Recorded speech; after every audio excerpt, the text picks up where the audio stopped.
What's up, guys? It's Rick Ginn at Flip with Rick, and we are in the 30-day wholesale challenge. And welcome to day 16. We're talking all about the ultimate acquisitions training for beginner wholesalers.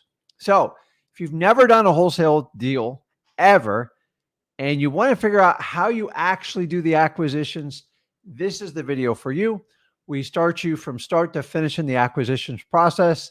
So many gurus hide this in their course.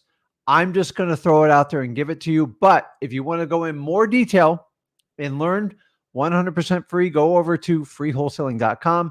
Me and Zach have given it all to you. It's all in there for you, and it's in much greater detail. But what we are going to do today is take day 16 for acquisitions training and break it down for you. And you don't have to just be a beginner.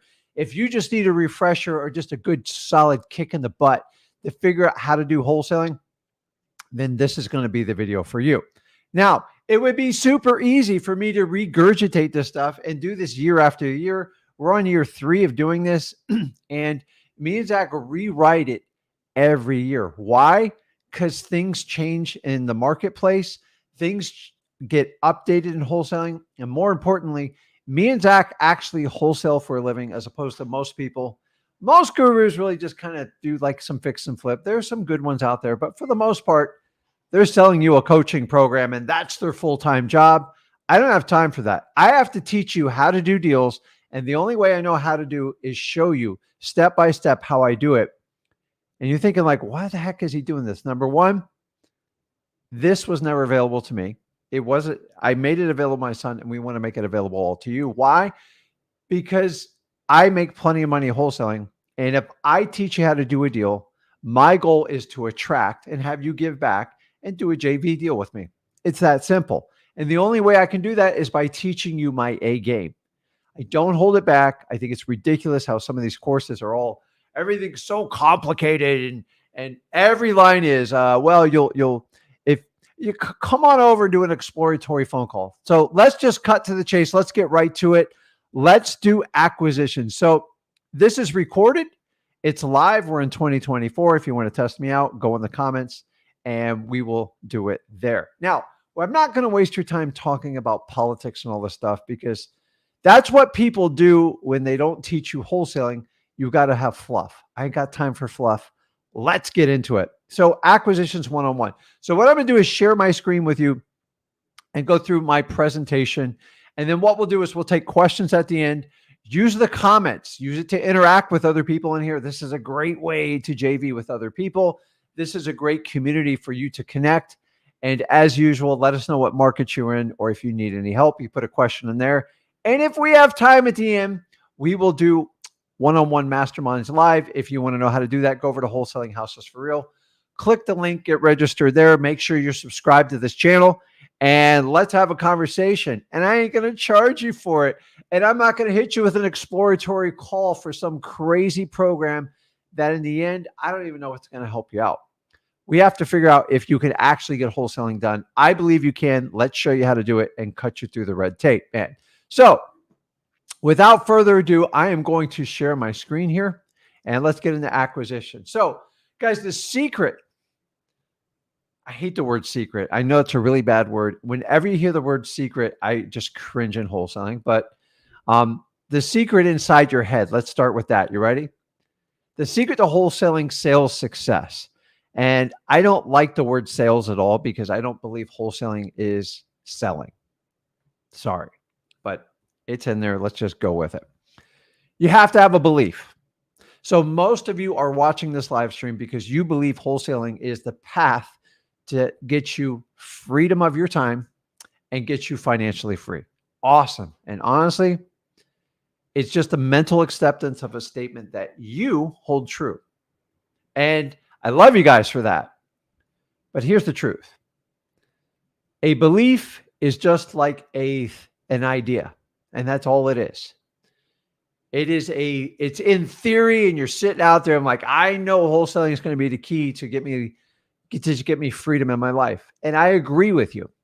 But the problem is, it's just like all your friends and family. Everybody's got an idea. Hey, I got an idea. Everyone, there's never a shortage of idea. You know what there's a massive shortage of? people who execute. And people who don't execute never have their ideas come to fruition. And honestly, I put the belief in the same category as an idea. So it's okay to have a belief. It is a starting pattern. It is a spark. That's kind of where motivation goes. Motivation leads to a spark, which leads to a belief. The question is, what do you do that in wholesaling from there? And this is going to be really the key to understanding how to turn your belief into something you can actually make work in wholesaling. So the belief alone is not enough to be great at sales. And I hate the word sales, but let's use sales and wholesaling, however you want to do it, because I have to do it because this is the terminology people put in the business. The belief alone is not going to make you successful. It's actually, honestly, it's going to take most of you out. Here's where you have to understand the difference. What we're going to do is, let me see if I did that there. Anyways, I'll share it with you. I didn't put it on the slide. I guess it got cut out. You have to add conviction to it. That's it. Conviction. You see, a belief is just a belief. A conviction is like body armor you put on your body, and it prevents family, friends, colleagues, sellers, buyers, other wholesalers, gurus from telling you that ain't going to work. That's the stupidest idea I ever heard. Why do you try this crazy scam thing called wholesaling? A lot of them will tell you stuff's illegal when it's really not illegal. Illegal is a definition by law. But I'm here to tell you is your belief is going to get shot down by somebody. And most likely, the truth of the matter, its family's probably going to be the worst. I'm sorry, just talking from personal experience, because they want to protect you and keep you safe. And the minute you start to doubt yourself and you have nothing to back that belief up, you're in trouble. Conviction says, no matter what, I'm going to move forward, no matter how many arrows are shot in my back, in my front, in my head, in my foot, whatever it is. And if you don't have this extra bit of conviction, most people are going to fail with their belief system. So I'm giving you the keys to get started. You got to have a clear mental head to get in the process of wholesaling and understanding I have to have a belief and I have to back it up with a conviction. If I do that, I can do anything I really want to get done in life. So now that we know that, let's just dive into it. So we're on day 16 of acquisitions. We're going to break down from head to toe how to get your deals signed and how to get them written up and how, most importantly, to talk to your sellers. So the first thing we got to understand is I'm not going to beat this to death because it's all in freewholesaling.com. The first thing we have to do is, so we're talking about acquisitions. So at this point, you've already pre-qualified your leads. And let's, for learning purposes, assume we're going on an appointment, or if you're doing it virtually, you're doing it in a virtual appointment. At this point, you have to fill in the MCTP: motivation, condition, timeline, and price. You have to do it. Without that, you're going to have a problem. Now, a lot of times when we get to this point, you already have half of them filled out, or you have an idea where it's going. This is the part in the conversation where you want to make sure you understand all 4 points of this. Why? Because if you don't, it's very hard to direct in acquisitions. If you don't know what their motivation is, you don't know the condition of the property, which you're there, you're going to check that out. And then a lot of times the T and the P is what we're here to solve. What is your time frame? You should have pre-vetted this to a point, but they don't always give you the truth. And what is going to be the price? That is going to be the final part of our negotiation, which we're going to teach you today. And I want to walk you through it from head to toe. So understanding MCTP is just an acronym for motivation, condition, timeline, and price. If you understand these 4 pillars of qualifying a seller, you can take any deal down in the acquisition phase of wholesaling. It is not hard. And you have to simplify it. So many of you guys get these complicated scripts. I don't know where you get them from. I'm okay starting out with a script. But remember, we have to turn that script into a conversation. You know, when you get a sales call, somebody calls you and it's just like, how are you today? And like, you can hear them from a script. I don't want to buy anything from you. I don't like, it's not even, I don't want to buy, I don't even want to talk to you because I know you're going through thousands of people and I'm just a number in your database. So don't ever let your sellers feel like a number. That's tip number 1. So if we understand what the 4 qualifiers are, there it is. I moved the conviction on the wrong slide. I will fix that in here. We understand. Now we get to the conversation. And I want you to understand at this point, this is the key distinct difference that me and Zach teach over everybody else. You see, most gurus are going to teach you this business from a transactional standpoint. And don't get me wrong, you need to know how to do numbers.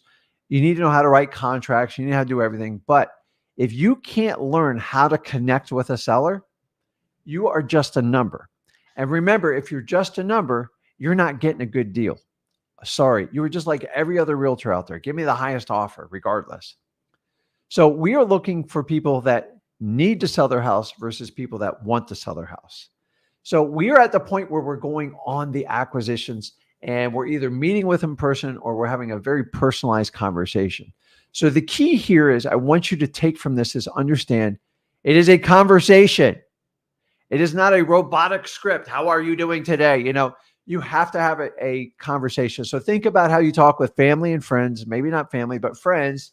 It's got to be smooth flowing. There shouldn't be a lot of ums and buts and because it doesn't seem sincere.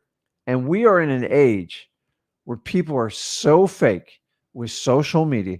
People are so fake with their brands of business saying they're all for wholesaling and stuff like that. The reality is just let people be who they're going to be. I'm at an age where I just don't care what people think about me. I don't concern myself with what any other person in the wholesaling industry thinks of me. You know why? Because number one, it's none of my business. And number two, I don't care what they think. I'm going to do what I want to do. And I have principles and guidelines that I follow by. And I'm not going to waver. See, that's my conviction. You understand that? I get shot down all the time. I really don't care. Here's what I do care. I care what you guys think. And me and Zach constantly listen to you. That's why I don't waste time on things that have nothing to do with wholesaling. I have a wholesaling show. All I'm ever going to do is talk to you about wholesaling. We have fun. We try to make it entertaining as possible. But the reality is I'm going to connect with you. So this is my conversation to you. And that's why you guys enjoy working with me and Zach.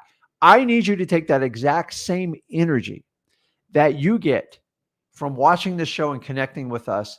And you got to bring that same game to your sellers. So you guys are learning trial by error. And I want you to understand that it is about a conversation. If you can learn the art of the conversation and stop being the super slick salesman and stop being the fake version of yourself, the person teaches wear a jacket or wear a hat so you stand out. This is what all the gurus are going to tell you. Here's the problem. That sells courses, but it is not going to get you wholesale contracts. It's the truth. You have to connect with people. You have to get down to their level and talk to them. We are no better than anybody else on this planet. Don't ever think you are, because you're wrong if you think that. God put us all here. We all need to work together. Some work better than others. It is what it is, but we all have to get along no matter what someone thinks. So if we know that, let's walk through this.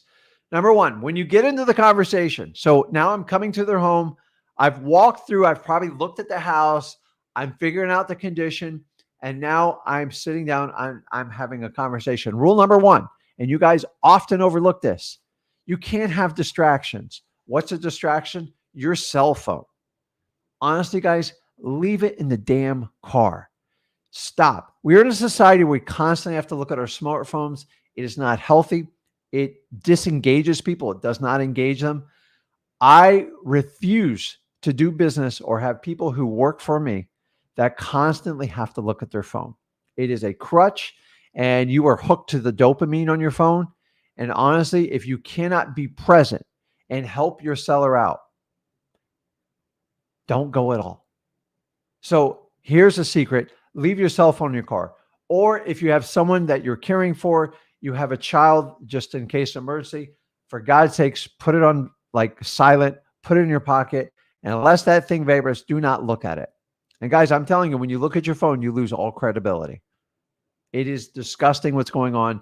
And please don't let that bleed over in your wholesaling. Number two, do not bring a giant briefcase. Do not bring a folder. Do not bring a contract in there. Yes, I said it. Because for me to connect with you, I need to look at you in the eye and just talk to you. So no distractions, key number one. We have to understand that. Number two, we're in a society where we stopped looking into people's eyes. I'm looking you deep in the eye right now and telling you, make the dang eye contact. Why? Because it is a way to connect to people's soul. You think I'm kidding about this? I'm dead serious. I have issues when people can't look you in the eye. And part of it is a culture issue. Like some cultures, it's different, and I get it. And I respect that. But for the most part, if you engage people by eye contact, it is a number one, a sign of respect. And number two, it is a sign that you're attentive to their needs and you're listening very carefully. I've already shared this a million times. The key to wholesaling is just being the best dang listener you can ever be. So if your wife or your spouse or somebody tells you you're not a good listener, open your ears up because they're probably right. And you can't afford to make this mistake when you go into wholesaling. So you have to make eye contact. Next, no negative talk. Man, is this tempting. And I screwed this up when I first started. I'm talking about your competition. They're going to talk negatively about you. Realtors hate wholesalers. Wholesalers hate realtors. Johnny Joe doesn't know how to wholesale. He just watched the YouTube video and he's not going to sell your property. When anytime a competitor or anybody else is brought up, just move on with your life. Nothing good is going to come going down that negative alley. This is like, you have to understand this. It makes you look bad when you talk negatively about other people.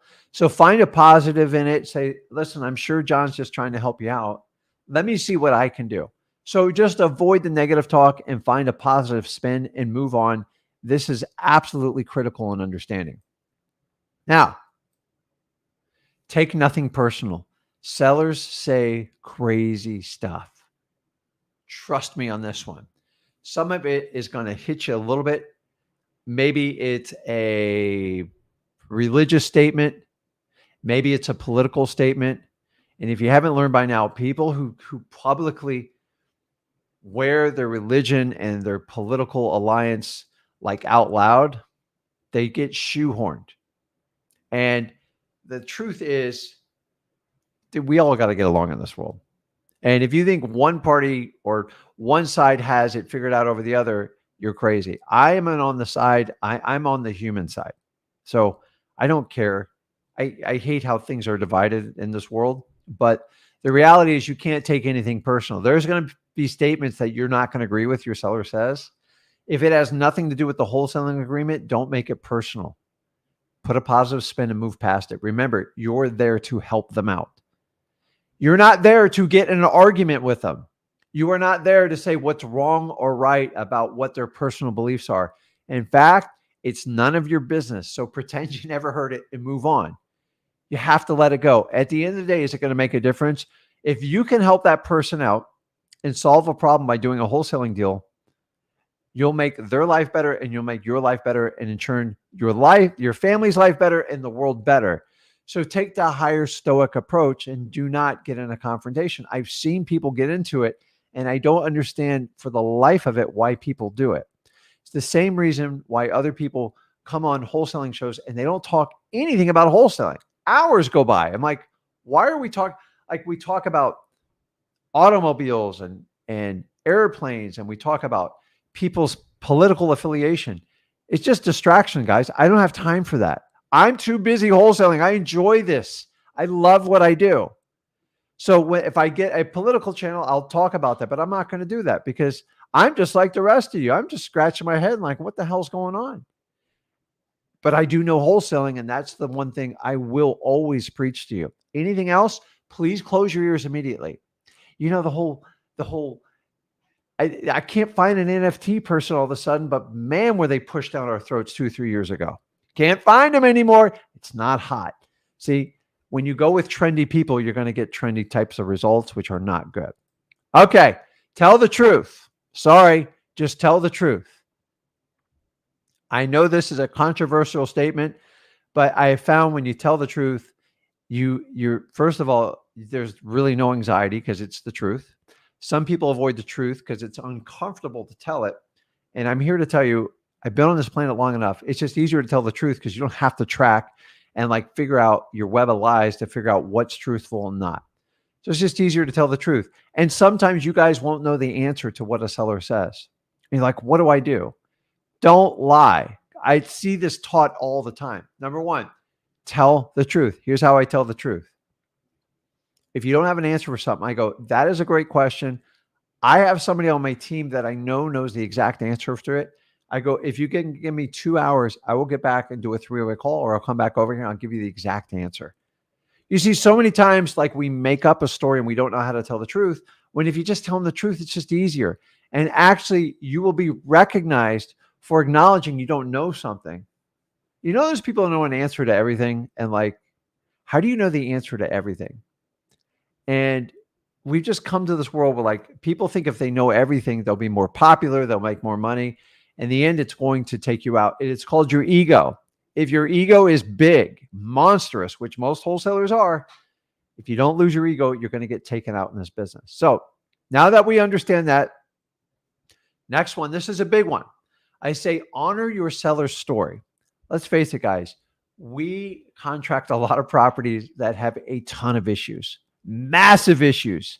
We have probate that deals with a lot of death. I could literally write a book on the stories, kind of the horror stories I've heard from probate, because when people pass away, they can't defend themselves. And it drives me nuts. But once again, I don't get personally affiliated with it, but I honor the story. Perfect example. I had a house I bought once that the lady goes, listen, we're just done with all the stuff. This is grandpa's stuff. We're done with it. So they clean it. So they go, everything else is garbage. So we went through, there was a beautiful American flag folded up in the honor position. I'm not a military guy, but you guys can correct me in the comments because I don't talk about things I don't always know. But it's folded up perfectly the way you're customary supposed to fold the U.S. flag as opposed to leaving it on the floor. And then there's a full military uniform with like an incredible like honors on it. I don't even know what they mean. And she said, I said, listen, his uniform's here, his flag. She's like, I don't want it.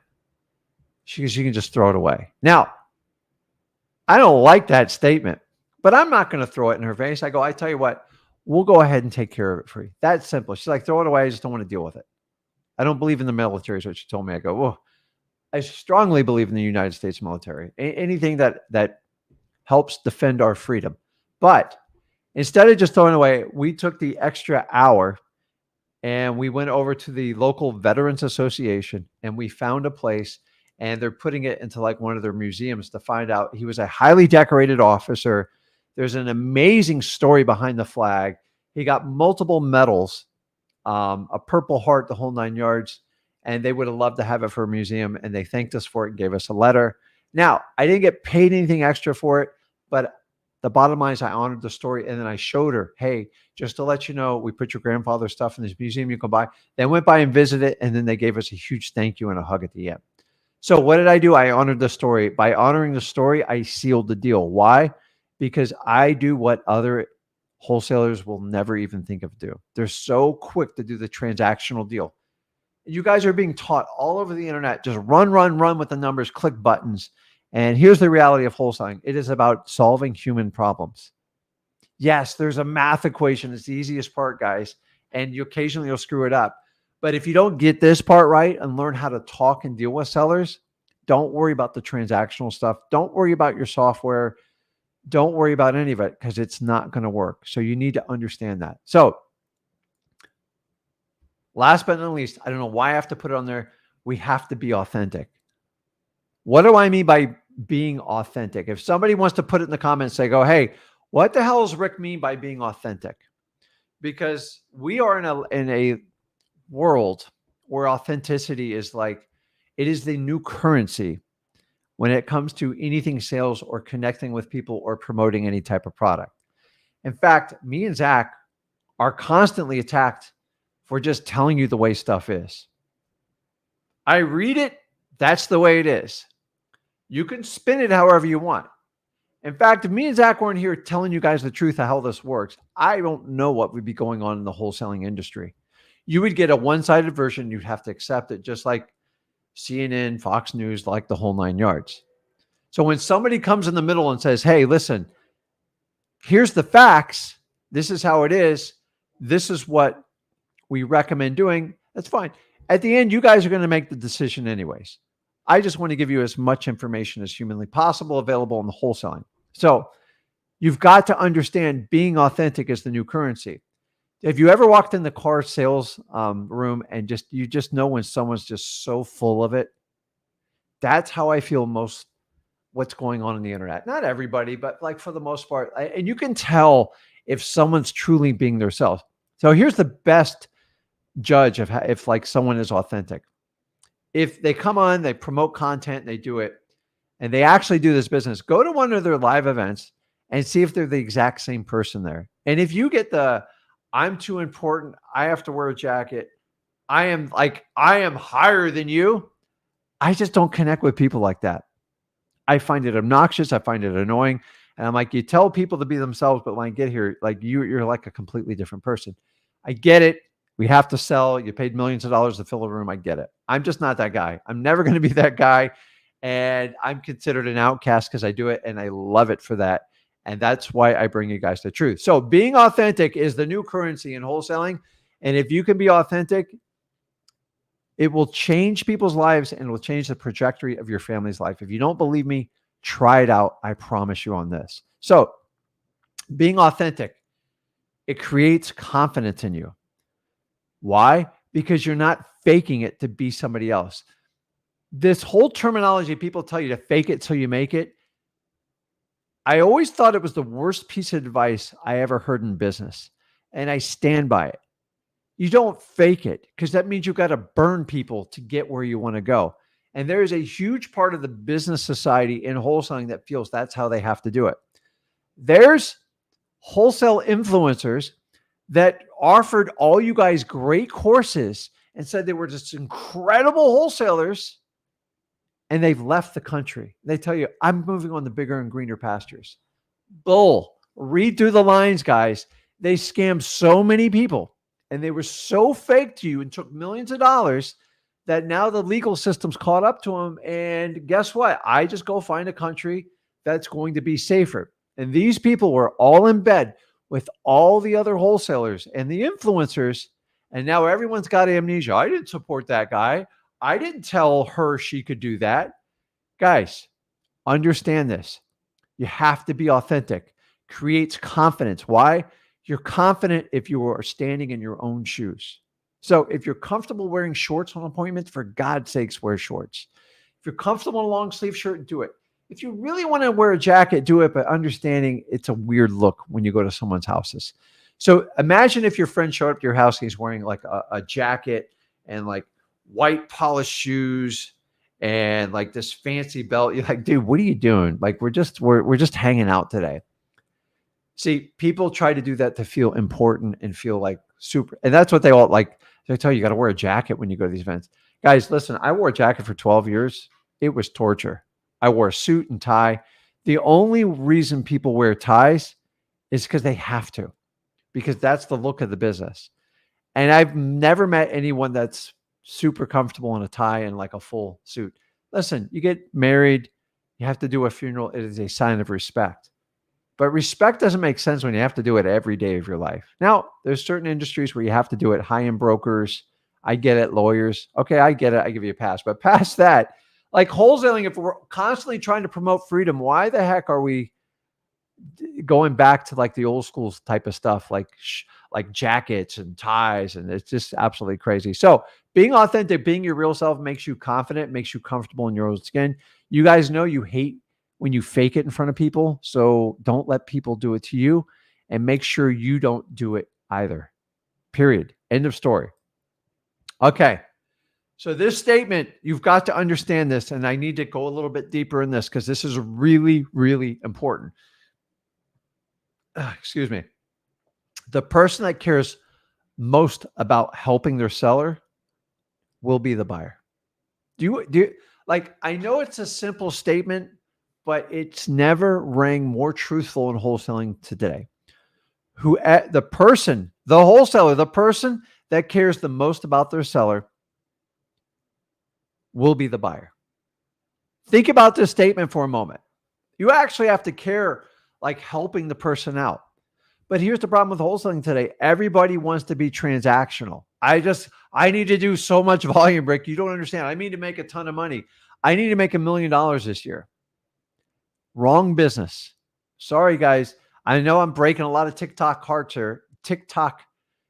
here, but the reality is wholesaling is a slow and grow and get rich business.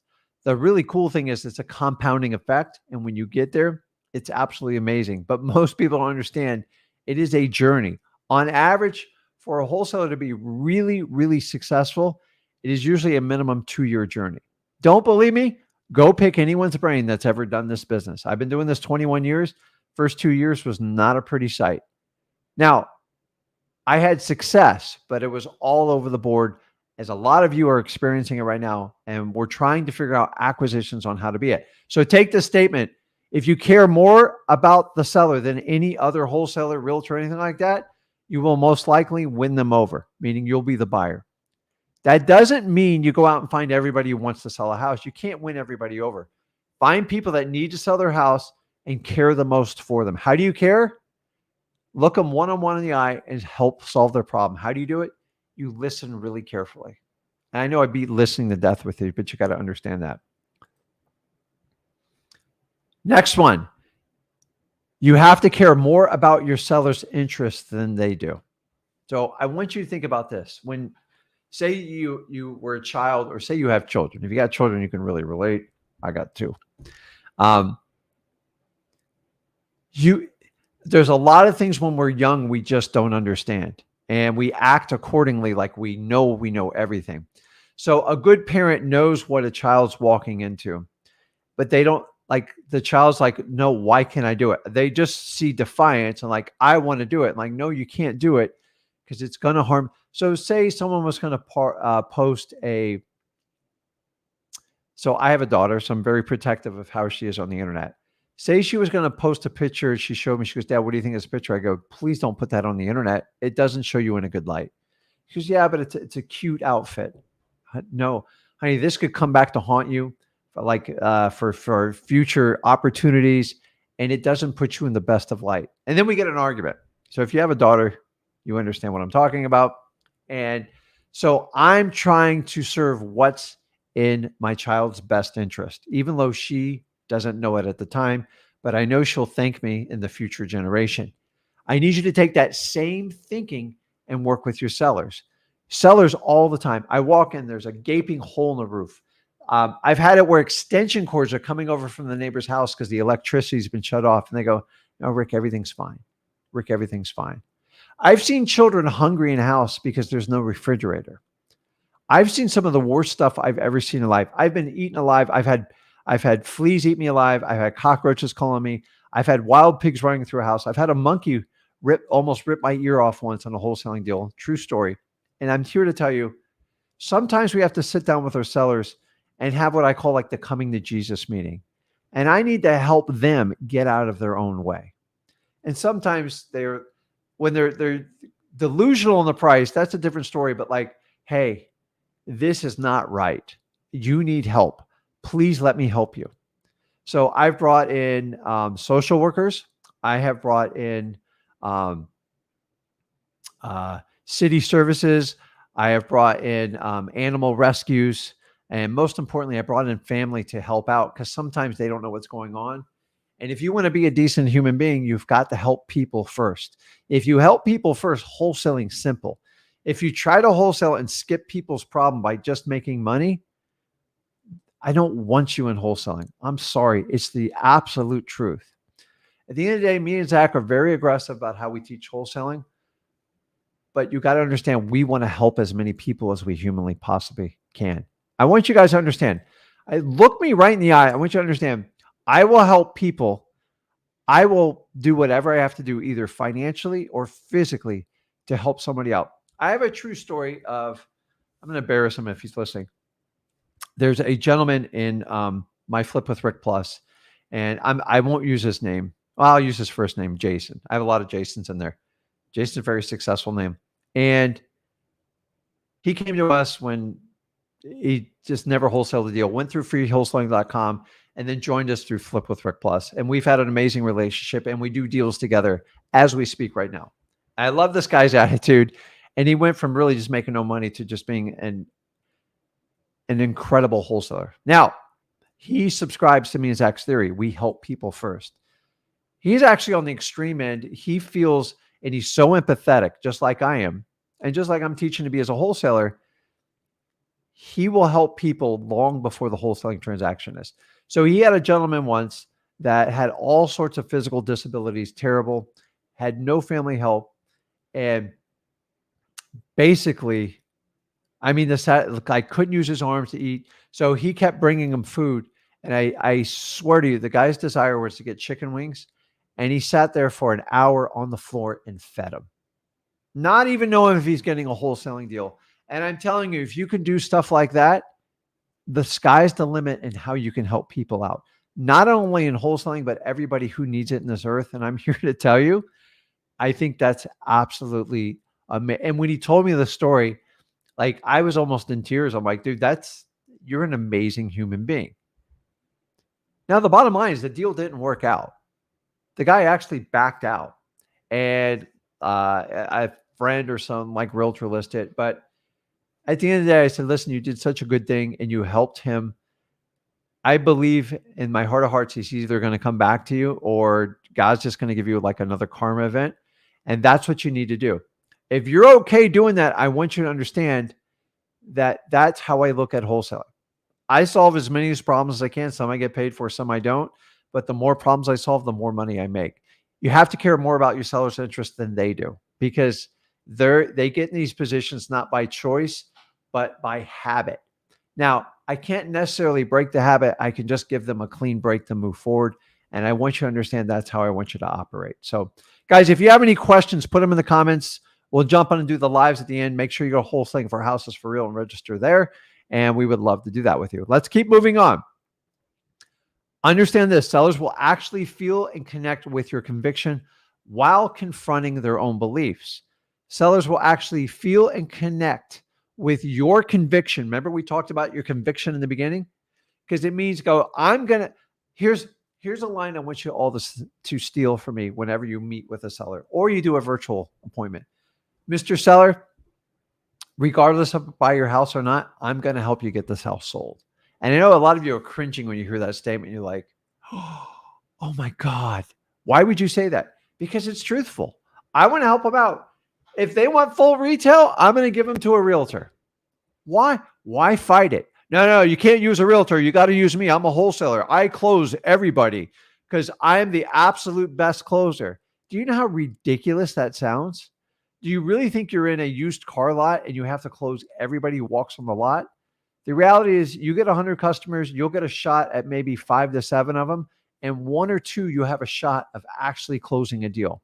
But the traditional teams where they say you've got to close people to be a champion wholesaling, ridiculous. You have to be educated on how the game's played. You have to connect with people and you have to guide them down a path. You are a guide. And if you listen carefully to solve their problem and craft a solution to fix their problem and do it, you get paid very well. You sleep great at night and the world is a better place. But let's move on. So while you do that is while you give them your conviction because they're questioning you and your conviction reinforces your belief, then they have to confront their own beliefs, which, let's face it, the reason they're meeting with you is because their beliefs haven't worked out to this point. Your conviction can override any other human being's beliefs. Trust me on this one. I'm telling you, because people who have a belief, if I shoot a hole in their plan and like they have no backup, I know they have no conviction. I know they haven't thought it out and it's really they're just shooting thoughts across their head. See, a lot of beliefs really are just people's thoughts. Belief should be one more advanced thing that comes from a thought, but conviction is what seals the deal in people. So understand that. So let's go through the next part. I changed it up this year and I wanted to give you the rules on how to have a conversation. And it's so important you understand you have to have a flowing conversation with people. It's got to be natural. It can't be scripted. It can't be all set in black and white. Like if you go through MCTP, let me give you an example. Let me get this off the screen. If you go through MCTP and say you're reading through the script, say it's your initial conversation with someone, and then they go, well, you go, okay, tell me a little bit why you're selling the house. Well, let me just tell you about the condition of it. No. I have to do box number 1 because that's the way I was taught. No, MCTP go, okay, he's doing C. Now I just have to do MTP. And they go, hey, Mr. Seller, when were you looking to sell the house? Well, the reason I'm selling the house. No. You've got to answer that's my time frame line. Do you understand? Like mentally, MCTP, okay, he just did C. He just did M. I just have T and P left. And if you understand that, it has to be a flowing conversation, because if you get caught up with your script, and I'm okay starting out with a script to give you confidence, but people can tell when you're reading from a script and you're not being your authentic self. Okay, let's keep moving on here. I got a lot to cover. So sometimes a seller may not be ready for the appointment. Let's face it, guys. Not everyone's worth going on an appointment. How do you make this decision? How far away are you? What kind of numbers are they thinking about right off the bat? And what is their time frame for selling? I'm not going to go on an appointment if someone's a year away from selling. What's the point? I'm going to have to relook at the house anyways. Unless I can lock it up and option that property for a year, I don't want to mess around with it, because we are not paid by the hour, right? We all agree we're not paid by the hour. So we have to understand that. So sometimes we have to sense the urgency of our sellers. Some are so far away. Sometimes they have motivation, but they're so far out that we just have to put up in a follow-up cycle. And that's not the worst case scenario. I'm all about going on appointments, guys, but I'm not about wasting people's time. Some of you guys have to drive 2, 3, and 4 hours, and that's going to cost you an entire day. So make sure you have the correct motivation to go meet with someone. And most importantly, to align with that, the next one is going to be their time frame. If they're 1 year out, that's hard. Even 6 months, I'm like, 90 days, I'm all over it, man. I am just like, whoop, those are the ones we chase down. And sometimes you just got to stay on them and follow up to get them in line, to get them to that final appointment. It's okay. Not everything is about timing with wholesaling. And the main thing is to make sure you stay in their frame when they come down to making their decision. The only way you can do that is with follow-ups. Maybe they just want to sell their house for too much. I'm going to set them up on a follow-up. We have to understand that. So next one, we must call and follow up until they're ready to sell at the right price range. They're ready to make a decision on selling. Guys, follow-up is going to be a huge part of the acquisitions process, and you have to understand it. It's just a timing issue. Here's how I look at it. If the seller has motivation and or the house has motivation, the property, I'm going to make sure I'm in the loop on when they're going to be selling the house. So when that decision's made, Rick is the buyer. And you're going to have to do the same thing. Now, sometimes you get lucky. They just call you, but luck's not going to pay the bills, guys. You have to have a very robust follow-up system and understand how that works. So let's talk about the actual appointment. I keep moving here. There's like so much information. I got to keep moving. I love talking to you guys, and I got ADHD, so I got to keep going here. So we agree to meet the seller of the property and do a virtual appointment. You set up a time that works. But here's where a lot of you really, really mess this up. What is the goal of the appointment? Anybody put in the comments, what is the goal of the appointment? Whenever, even if you're doing this virtually or you're meeting in person, what is the goal of an acquisitions appointment? So if you don't know what the goal is, you don't know how to get the correct outcome. So put in the comments, let me know exactly what is the goal of acquisitions when you meet with someone, or maybe you're just doing this virtually and you meet with them. Because if you don't know the answer to this one, the rest of what I'm going to teach you is never going to work. So put in the comments, just anybody spit it out. I don't care. I'm just trying to like wake you guys up. If you want me to start dancing on the table, put in there, Rick, start dancing on the table, do something. Listen, I'd much rather be on a wholesale appointment with you guys because it's funner. So I got set up an appointment to close your deal, confirm the condition of the house. get it signed, get it under contract. And you know what? These aren't wrong answers at all. Lock up the deal, close the deal. Now, here's one that's very, very close to get a yes or no. And I can tell Kevin's been listening to me because you have to know the purpose. And all the other answers are like, they're what we desire. Like, I want the deals inked, I want it signed, and I want it closed. Trust me, I want it closed too. But you've got to understand the purpose of the appointment is to get a result. And guys, here's the reality of life. Like, I got to lean back into the camera here and do this. I would like you to close every deal you go on an appointment, but it's unrealistic. And that's what you're taught at a car dealership. And this is why you guys are being shoved the sales training down your throat in wholesaling. You cannot make somebody sell you a property. There is no magic line that I can give you that someone says, oh my God, because you said that, Rick, I'm going to sell you my property. I can only teach you how to be an incredible human being and how to have a real conversation and connect with them where like they feel like they're talking to their friend, their neighbor, a family member, and then take all their information and then cater a solution to solve their problem. Now, it doesn't mean they're always going to like it, but they can like you. And if they like you, you have a shot. The reality is, Kevin is correct. You want to get a yes or no. And no, I swear to God, is a very good answer because it gives you an end result. Now, sometimes no means you just recircle the wagon and you go back into what we call a trial close. It just means they don't have enough information to make a decision. Sometimes it's just a really hard no, and it's just not going to work. The numbers are too far apart. We're wasting time. I'm okay with that. The worst case scenario. So let me ask you, from an appointment, what do you think the worst outcome is other than a no? If you don't get a yes or no, what's the worst outcome? What's the worst outcome? And I'm going to tell you, this is the biggest problem you guys have on appointments. I hear it all the time. And there you go. DeAndre is so correct. It's a maybe. Dude, it's like the kiss of death. And I'm here to tell you, let me bring you back to maybe is, what the hell does maybe mean? Somebody put here in a definition of what does the word maybe mean? I gotta tell you, I dreaded as a kid. You ever have your parents and they go, maybe? And you look at them like, is that a yes or a no? And it depends on which side you look at it. Well, they didn't say no. Well, they didn't say yes.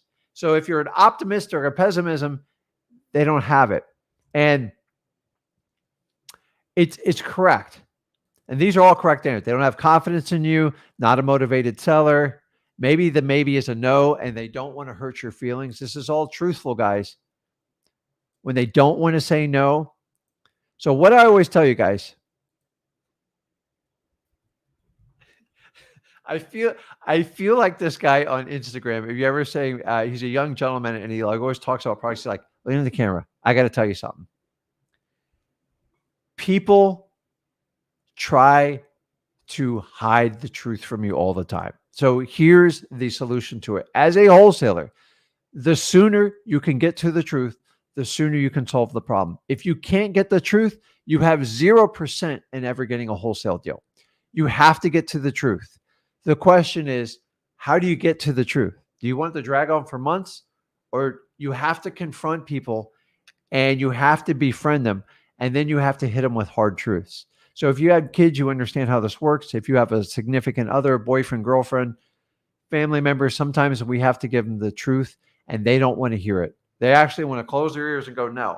But it is our job. And this is the only way you're going to do it. If you sit here and accept that that's not the truth, you're going to get stuck. So the goal of the appointment, yes is great. No is good. Yes, no is good because you have resolution. You just got to decide, do they not have enough information, or do you need to go back and explore? And you can tell by the tonality and how they answer the no if it's good or not. The goal of the appointment is to make a definitive decision. That's it. Yes, no. Is that the reality of how all appointments go? Absolutely not. It's ridiculous to think you're always going to get a yes or you're always going to get a no. When you start to get a ton of maybes, please re-look back at your wholesaling business. And here's the best part is, yes or no, maybe it's not a decision. It's a smoke screen. We're in a society where, let's face it, very few people want to tell the truth. It's painful. We hide ourselves. People use all sorts of things to avoid the truth, between drugs, alcohol, everything else. Like, why are you shocked in wholesaling we have this problem? Listen, guys, I deal with probates, and when it gets to people's ends and they pass away, some ugly truths come out. Because when someone's not there to defend himself, they can say whatever they want about someone who passes away. It's a huge lack of respect, and it disgusts me. But I keep that down inside so I can move forward as a wholesaler, because I concentrate on what's best for the wholesale deal. Now, I never compromise anything, but it pisses me off when people can't tell the truth. So you've got to understand, it's a smoke screen. Because if they had all the information and they just tell you yes or no. Do you ever know those people, everything's like a maybe? I don't know. I'll think about it. I listen, the maybe people can't make decisions. Avoid them like the plague. It's just the truth. Even family, if you have someone you're living with, you have to teach them, and you got to learn to talk to them, to confront them, to give you a yes or no decision. Because sitting in maybe is like optioning you, and you don't want to be anybody's option. You want to be their number one priority. This is what we need to understand. How do we fix it? Guys, it just took me forever. It took me 5 years to figure this out. You got to condition your seller before you meet with them. Why? To pre-strike against the maybe. The smoke screen. Let me think about it. Now, it's not always the word maybe. And if you guys want to give them the chats, give me code words for people that don't tell you the truth on a wholesaling appointment. Let me talk to my spouse. That doesn't exist. Let me talk to my cat. Let me talk to my sister. Here's my favorite one. Ready? Let me talk it over with my lawyer. Or how about this? I'm going to review it with my real estate agent friend. Now, I have a couple tricks up my sleeve to solve any of them. But let's do this. Put it in the comments here. We're gonna like, I tell you what, we'll play around with these and have a lot of fun with them. But when people don't say maybe, what do they say when they don't say yes or no? Maybe's like a pain in the butt. But what are code words for maybe? Like, I need to talk to my lawyer. I don't know. I need a few days to kick it around. Let's try to problem solve. So if you guys put it up there, I'll show you how to do it. So let's go over the conditioning statement. Before I come to the property, I just want to ask you a question. And guys, this is recorded, and it's all in freewholesaling.com under our 30-day challenge, which we rewrote every 30 days because we are modern wholesalers that do this for a living, and we understand it. We just don't re-spit out and regurgitate stuff to make it super easy for us. In fact, it's a lot of work for me, but I do it because I want you guys to get the best results. So you can do your own deals and then eventually do deals with me. Here's how it goes. Before I come to the house, I don't want to waste your time or my time. I'm usually very busy. I usually come and look at the property once. So before I come, I just want to make sure that you're ready to make a yes or no decision on selling the property if we agree on everything on the appointment. And listen, if you say yes, I want to do business with it, great. If you say no, I won't take it personal, and I will accept your final answer. But regardless, do we have an agreement that you'll make a yes or no decision? Look them in the eye and shake their hand on it. People do not like to break their own word, especially when two people just made it. So you can use this as a lever when they come back to this maybe. So you can super solve it. So now that we have that, let's get this. Let me put this up here. Let's do this. So let me think about it. Great answer, Mark. Actually perfect. And so how do we overcome let me think about it? I'm going to go back to my conditioning statement. Mark, remember when I initially met with you, we both agreed, gentleman's honor or person's honor. It's not always guy, whatever. that you would make a decision. What information are you not comfortable, or what can I help? What information can I share with you to help you with your decision process? And so this one, I know I have to go back and re-explore. Either I made them super uncomfortable or I did not answer a question. What is your biggest concern with selling me the house? What's bothering you the most? And the whole point of this, Mark, is, and by the way, that's an awesome, it's the truth. The whole point, is to get back to the truth. So for you to get a result in wholesaling, you're going to have to circle the wagons. You're going to have to keep getting tighter and tighter to get to the truth. I've had people just blow up on me and go, "Oh my God, like I'm not selling you the house. I'm just like wasting your time." Okay, great. Thanks for telling me the truth. So we have to know that. Let me see what.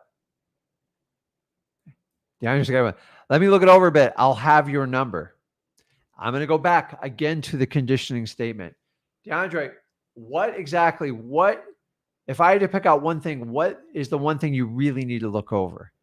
You got to try to get to the truth. You got to try to invoke emotion out of your seller, because maybe is one thing. Maybe to me is the worst, because there's no clarification. So whenever they give you a statement like this, explore deeper into it and understand you have to probe for the truth. So these are all correct answers. By the way, they all mean the same exact thing. Jonathan's got a good response. Is there anything else I can help clear up that I didn't cover? Mark says, you have to play with resistance. So I'm not taking credit for this. This is like a Tony Robbins strategy, and I love it. You can't fight it. You just got to dance with it. So if you ever fight with someone, it's like you have no idea what the other person's doing. But if you flow with them and you dance, and Tony has a great physical demonstration of this, there's just a different energy with people, and you have to understand it. You have to play when people give you comments like this. Now, if you use the conditioning statement, it makes it so much easier to press that lever, to press them for a question, because nobody likes to be called a liar. And basically you're saying you're not holding your end of the bargain. We agreed to it. And now it's not foolproof, but most of the time I can solve any problem by doing this. So remember, I'm not here to put BS words in my mouth and like try to manipulate people. If they need to sell the house, they met all my qualifications, and the house looks like crap, it is my job to help the seller, guide them in their decision process. In the end, they have to make the decision. I have to give my best authentic foot forward to guide them. Now, the days of like high pressured sales tactics, it just doesn't work in wholesaling. And if you taught this method, please scrap it and go over to freewholesaling.com. I'm telling you right now, you've got to understand how that works. Okay. So, dude, someone just nailed it in the head. A motivated seller wouldn't come up with all these excuses. It's true. Now, sometimes as a motivated seller, they just need more timing, and they would follow up in your follow-ups. But you've got to understand that completely. So that is you guys, conditioning a seller. Like, I will never get away from this, because I struggled my first 5 years, because I never put somebody, I'm not going to say in a corner, but the whole point, and you've got to is, I keep clicking the wrong buttons. I'm not the tech guy here. Is your job in wholesaling is to progress your sellers down a funnel. And eventually they have to make a decision, yes or no. The maybe world is literally torture. You will never make any money in the world maybe, and it means you're wasting your time. Now, you're still going to get some maybes, but with the conditioning statements, it makes a huge difference in how you do it. It is smoke screens, guys. You've got to understand. You guys you're smoke screened every day. Let me get back to you. Let me think about it. Think about this.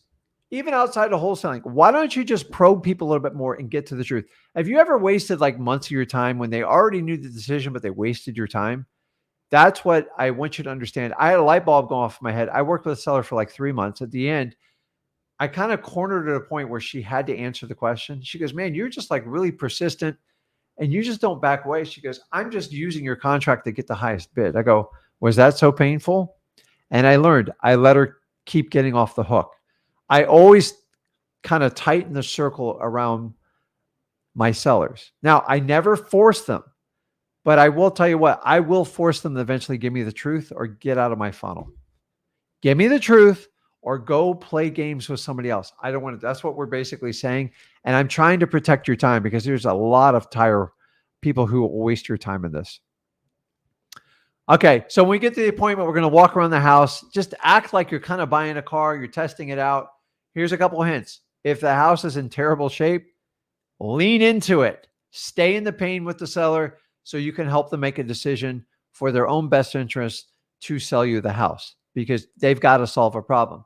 If the house is in great shape and it's perfect, get outside the house, go on the front lawn and have a conversation with them. I don't even care if it's 100 degrees, which I know is very hot across the country right now. And just to understand, learn to lean into stuff and lean out of other stuff. Next, build rapport. I cannot emphasize this enough to you. If you don't build rapport, there's nothing you can do to make this business work. In fact, you're nothing more, in my opinion, than a low-end realtor trying to get like some little fees. So there's lots of little dispositions companies. That's all they do is let's get a wholesaler under contract. Let's option them and let's sell it. And we get pitched all day long. You guys know these companies. I don't think they do wholesaling any favor because they're like middlemen realtors. And yeah, by the way, they all are licensed realtors. That's the truth. So if they're all licensed realtors, understanding, you think the middleman is just a licensed realtor, it just drives me nuts. So you have to build rapport. Get to the closing line. So here's a little tip for you guys. This is where most of you struggle. So at this point, you've done your upfront agreement. You've walked around the property. You've assessed it. You've done small talk. You've built great rapport. And now you come to like either the kitchen table or like the dining room table. And this is where it gets weird. Trust me on this one. This is the part that you truly have to understand. You're getting to a negotiations. I get it. Most of you don't have the experience. And this is where the butterfly starts tingling in your stomach and you feel awkward. Congratulations. You are now in wholesaling. You are wildly uncomfortable. You're doing something. You're going outside your comfort zone and you need to finish this. Okay. So many people want to get to this point and they're like, So what you do is you kind of avoid it. What am I saying here? I'm going to get to that. What I'm saying is you guys are scared to close because you don't know how to do it. And you think it's this complicated sales process. If you gathered all the information and you're educated on wholesaling by going over to freewholesaling.com, this is the easy part. The problem is you're scared and acknowledge it. It's okay. In your past life, when you were scared or fearful, you went backwards and retreated. I'm going to teach you now to do the opposite. You're going to lean into it. You're going to live. Trust me. It's going to be uncomfortable, but it's going to be weird. So before we do that, I'm going to show you how to transition from after you've built massive rapport and how you're going to like get to the negotiations. So remember this. Start using active statements when you walk around like, hey, listen, when we buy your house, we're going to do a lot of work here. I'm not sure if we're going to keep it as a rental or we're going to sell it to one of our partners, but we're going to condition them that we are the buyer. You're basically doing NLP. If you know what that is, look it up on the internet. I'm not going to explain it. It's basically where you kind of pre-program and you drop. Why do you think when you go to seminars, especially real estate seminars, they'll say yes, yes, yes, like over 100 times. You're preconditioning for you to buy something in the back of the room. Don't believe me? Count how many yeses you have to shout out. And yes, I do love Tony Robbins, but he does it too. So you use your so this is what you're going to do. So you've now built up this massive rapport, right? And now you got to go into a negotiation. You're scared to death. You're so scared you're going to get rejected and you're just going to waste your time. I get it. So let's build you a transition statement. So here's what happens when you don't get to the closing line and you spend all this time building rapport. It has a negative compounding effect where they're like, dude, I thought you were going to like try to buy my house. You just keep talking and we're not getting into it. You guys talk yourself to death. And if you're someone like me to ADHD, this can be a problem. So this is where you have to have a memorized transition statement so you can get out of rapport building and into negotiations. Honestly, this is the key to basically getting great wholesale deals, because you guys are scared to death and you don't know how to bring it up. And by the way, if your seller goes, "Are you going to make me an offer?" it means you talk too much, way too much. So remember, you should be only doing 20% of the talking, 80% of the listening. So how do we fix it? Very important transition statement. This avoids the beginner in the wholesaler procrastination trap. So let me just give it to you. I'm just going to spit it out because I didn't write it up here, because I constantly change it, because I try to keep it real and authentic. Mr. Seller, I know we spent the last 30 minutes getting to know each other. I love the area of the house and I get what's going on here. And I just want to, I could talk all day about our kids. We could talk about the Miami Dolphins because we both love them, but it's a struggle talking about the Dolphins. But I could do that all day. I came here to see if we were going to be a good fit to buy your house and I can solve your problem. So if you don't mind, do you mind if we sit down and talk about some numbers to see if we can make this fit work? Does that sound fair? Boom. Now you're wearing your negotiator cap. You're there. Now you're committed, right? You're stuck. But the problem is a lot of you don't know how to separate from your rapport building, and you can't get down to the negotiations because you're horrified. So in the beginning, you have to understand, if you just understand the mechanics, your experience will make you a better talker as time goes through. But you have to get through the process. Even if you fail, you have to do this. Transition statement. Seller, I could talk to you all day about family, the kids, and everything airplanes. But as I told you earlier, I'm here to make you, to basically buy your house. And I want to see if we can make this work. Do you mind if we sit down and talk about some numbers? Boom. End of story. Let me see if I can solve your problem. So once you do that conditioning statement, you can't procrastinate anymore. You have to get into it. And some of you are just going to like, I'm going to spit out a number. So put it in the comments. Here's my favorite part. I still got a lot of information to go through. This is the part where you guys like either spit out some ridiculous number and you do a calculation. What calculation do you think I'm talking about? Do you do the 70% rule? What's the most I can offer them without being kicked out the door? It's ridiculous how you guys are thinking. And I'm telling you this from experience because I did this my first 2 years. And once I figured this out, wholesaling was a piece of cake for me because it was somewhat mechanical, the steps I would go through. It doesn't mean I wasn't empathetic and didn't care. Actually, that's just who I am as a person. But I'm here to tell you is you get stuck. And when you're scared of something, you typically avoid it. So what you have to do is lean into it and just go right through it. So if we know that, we're going to go straight to the go for no. You can throw all that other crap you learned out the window. Why? Because go for no is the fastest path to get you a desired result you want in wholesaling. Don't believe me?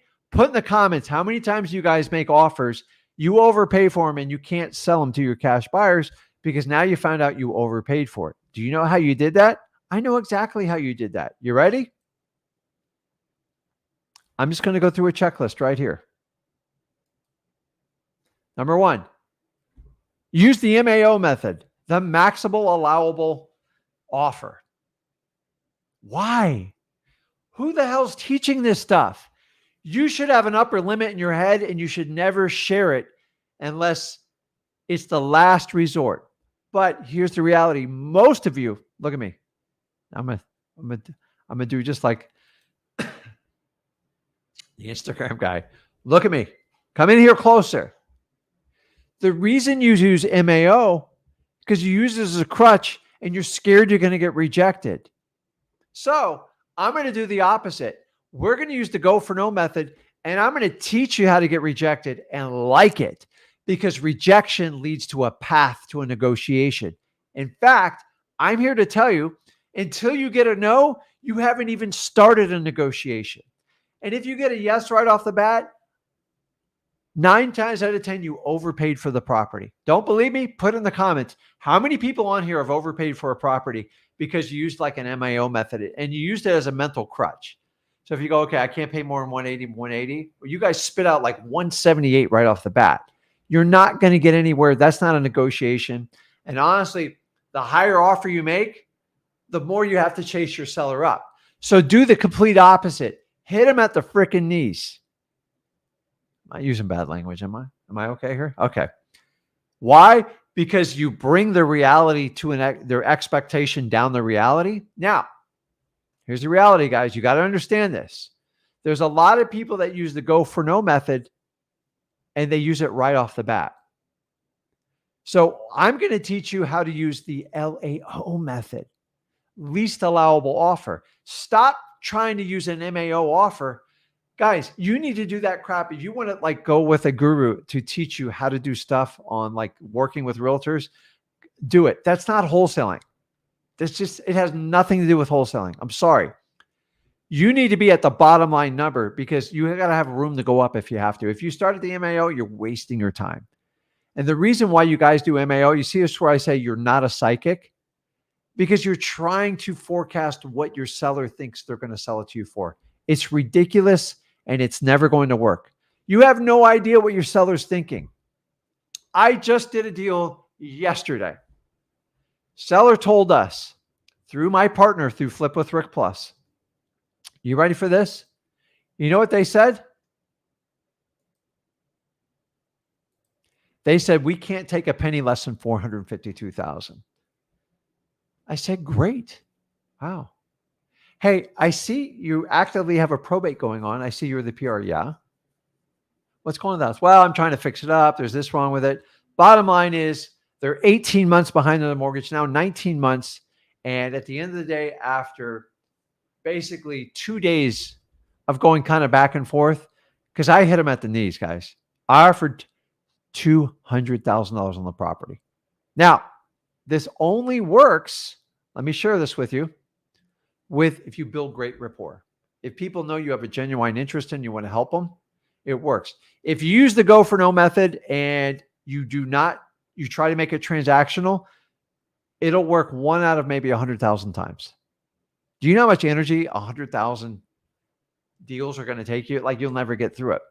But people will sell you a course on this crap all day long. I'm here to tell you, you have to build rapport. You have to be empathetic. You have to solve people's problems. And when you do, and you listen and you cater a solution to solve the problem, amazing things happen. That property at 452, I hit her at the knees at 200. We came back at $243,000. Guys, I don't talk about wholesaling. I do it. A great leader leads by doing great deals, not by talking about them. And I'm here to tell you, deals like this are out there all the time. Now, that's not even in my own market. It's in a foreign market I'm not even familiar with. I just know if someone's got a probate and they've got a pre-foreclosure getting ready to lose the house, guess what? They're getting zero if they don't do anything.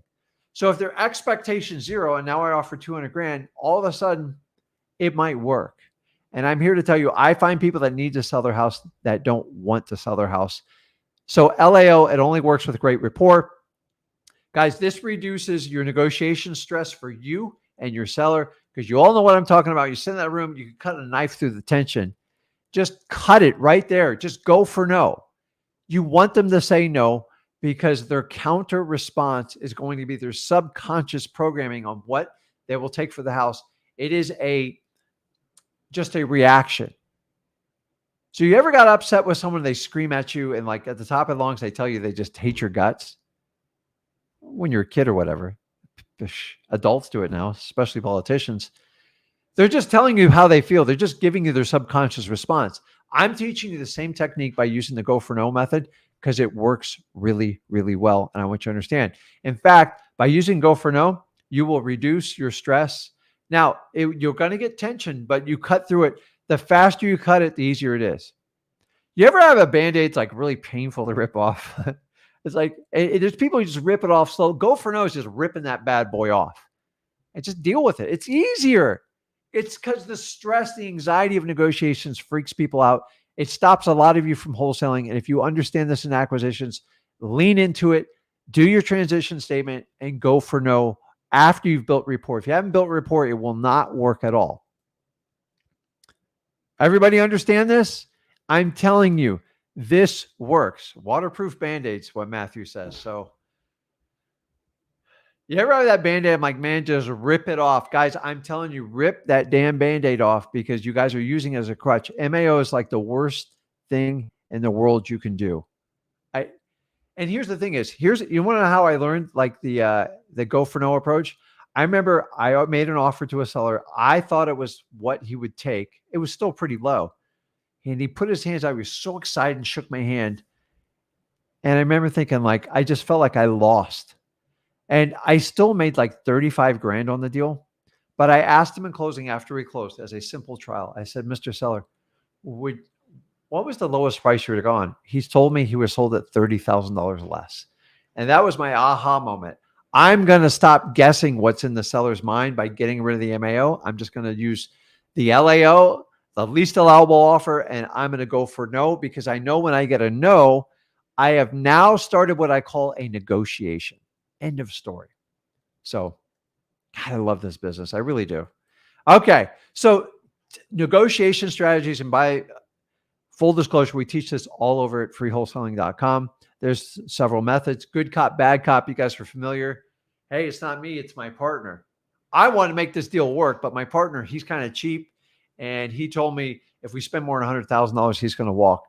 What's the best we can do on this deal? Because I might be able to bridge this deal together. Simple strategy. It works very well. You can use Rick as your bad cop. Everybody uses Zach as his bad cop. And just sometimes it's just easier to deliver a negotiation that way. So these are strategies to help you with your negotiations because a lot of you guys are really weak on this. In the beginning, just know what your strategy is before you go into the negotiation.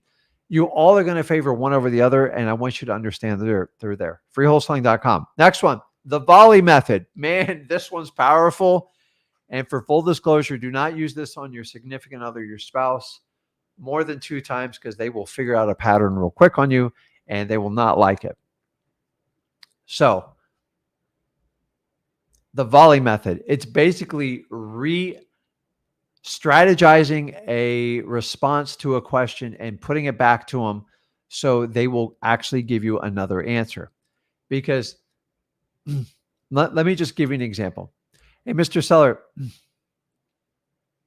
what do you need to get rid of this house? Oh, I love that line. Use it. It works well. Never use the word offer. Never use the word ask. Mr. Seller, what do you need to get rid of this house? Get rid of this property. House property, never home. Well, I don't know. You're the expert. You're here. You tell me how much you can offer me. So you got a choice. You can sit there and just fiddle your thumbs and go, 300,000. That's not a negotiation. That's a fool just responding that's not trained. Okay? This is not sales training. It's just learning how to talk to human beings. Mr. Seller, I know you don't know.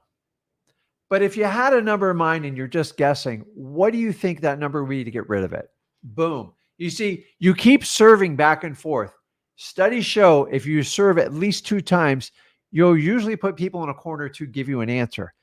When people feel a little bit stressed or like a little bit pressed on, they typically give you a subconscious reaction because they can't make up something on the spot.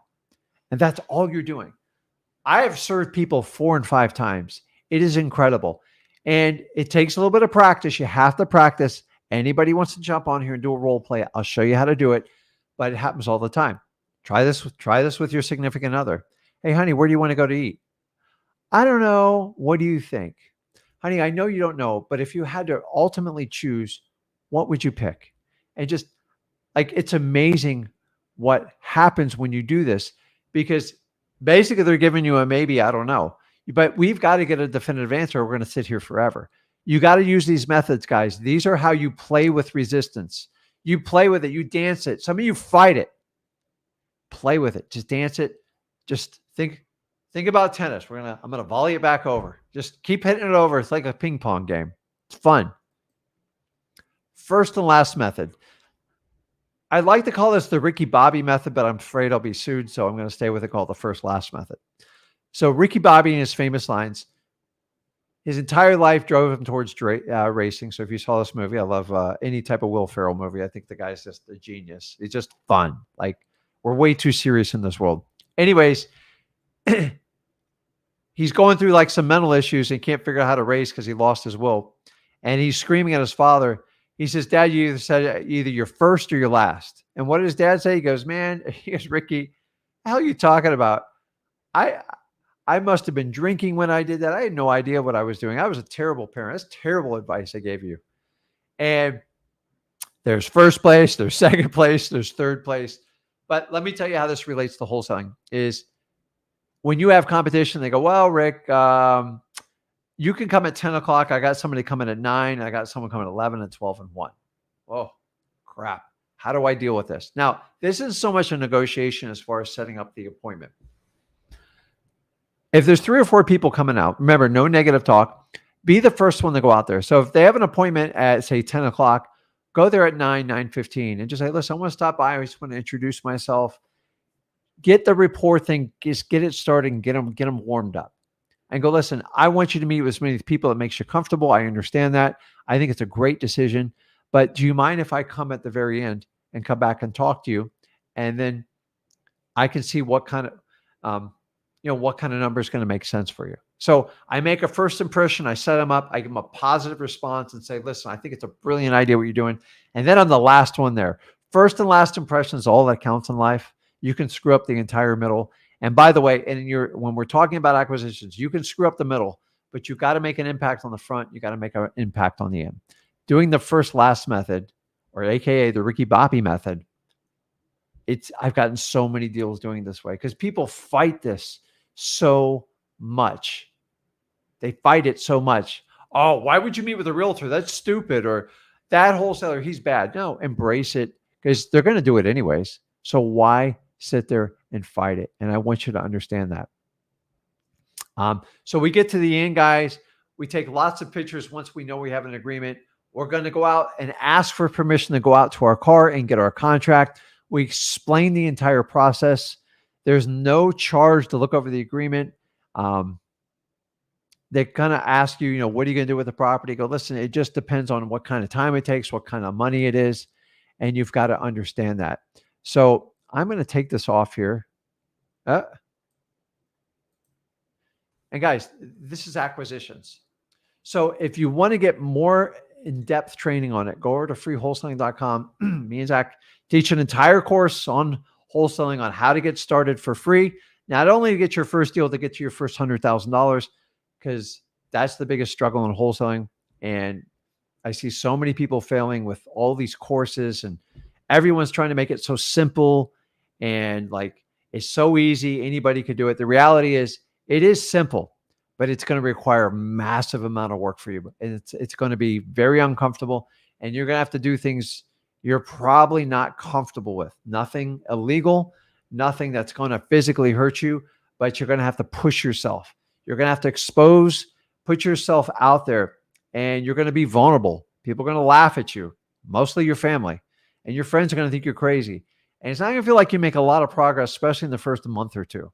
But I promise you, if you come along with me on this journey and you join us on our 30-day wholesaling challenge over at freewholesaling.com, I will show you how to do this. So many of you guys are like, I have to get these complicated wholesaling courses or real estate investing courses. And I'm giving you a course, and I give you customized training for each day, exactly what to do. And not only do you get me, you get my son, which I personally trained, and you guys know how good he is. I believe everybody watching this has the exact same ability as my son, as myself. I believe in you. I don't care if someone else doesn't believe in you. I believe in you. I want to give you the support. Why?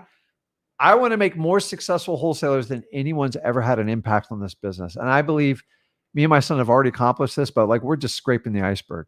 Guys, he's super young. I'm old. I'm not old, but and I work on myself every day in every capacity. And I teach my son the same philosophies. And I need to start you off with wholesaling because I promise you, if you join me on this journey, especially this 30-day challenge, we're on day 16. Jump in. You can still catch up. It will have a tremendous impact on your life. It'll give you the freedom to do the things you want to do, get you financially free, and allow you to work on any aspect of your life, your relationships, your financials, your spiritual being. You can hire people to help you do the things you never thought possible. You can buy back some of your time So you don't have to mow the lawn every weekend. You don't have to wash your own cars. There's nothing wrong with it, guys. I did a long time in my life, but I'm here to tell you, there is glory in helping out people through wholesaling. And if you can do that, you want to join me on the journey, go over to freewholesaling.com. Join us in the Flip with Rick Plus community. I got it along the bottom. Guys, I believe in you. We have a live event coming up in October in Orlando. I'm so excited for it. I believe Zach's rolled out the dates. I want to say it's October 20th, something. I think it's 23rd, 24th. I'll do more posting on it to make sure you're there. But like when you come and see me and Zach, we're exactly the person you see on camera. I care for all people. I listen, I still like a lot of the gurus, stuff like that. Like they're people I know, they're good people. We just don't agree on the message, and we can agree not to disagree, and that's fine with it. But I'm only going to talk to you about wholesaling. Why waste my time talking about like all the other stuff? And that's why that's the only thing that's the only message you're going to get from me and Zach. We have fun. We play around. I pick on my son. I love him to death, but we are a father-son team. We are a family. We spend a lot of time together. And to me, family is the most important thing at the end of the day. And the fact that I have a flourishing wholesaling business, I'm able to connect with you guys and do deals all over the country while working with my son is a gift that I thank you guys every day for, because my son, I love wholesaling, but I was so skeptical of the entire online thing. And we decided to put this plan together, and it's wildly surpassed all my wildest expectations. And I'm excited to see where this leads us with where we're going in the future with it, because we're doing so many deals right now. I'm hiring so many people, and you guys are creating problems I thought I would never have in my life. So I was always a happy wholesaler. I've always made a ton of money, and my wholesaling business alone supports me. So this is a gift. And I love working with each and every one of you. If you have any challenges in life, you have ADHD, you think you're an introvert or anything like that, and you truly are gravitated towards wholesaling, check us out. I want to help you. I'm not going to do it for you. You got to put in the hard work. But if you're willing to do that, we have a place for you at freewholesaling.com. We want to get you started out for free because we don't want you to be taken advantage of. There's so many people in this community that just want your money up front, and then you have no idea what you're getting in the end. We solve that with freewholesaling.com. I invite anybody in the wholesaling community to put their courses out there for free, because that would pull the veil down and we could compare apples to apples. But maybe someone will take me up on it. We'll see it. So guys, join me over at freewholesaling.com. I will be back on Thursday with the one and only Zach, and we will be going through, I think we're on day 18 when we do that. And we always have a good time on the air. I appreciate all you guys. Make sure you visit Rick Ginn, my YouTube channel, because I have a lot of fun on there on Monday nights. My son has his YouTube channel, and we split it up from the old and the young. Sometimes you need the old guy, sometimes you need the young guy. And we just love doing this business to the point where all we do is talk about wholesaling. We just love it so much. But guys, wholesaling is about helping people out. If you're truly on board with this, check us out with that. And guys, if you're on Flip with Rick Plus, give me a couple minutes. I will join you on there. We do an extended show after this. We answer private questions, and we have a community where we help people grow with a sole focus of wholesaling. So check it out at Flip with Rick Plus. And I appreciate you guys. Have a good one. See you.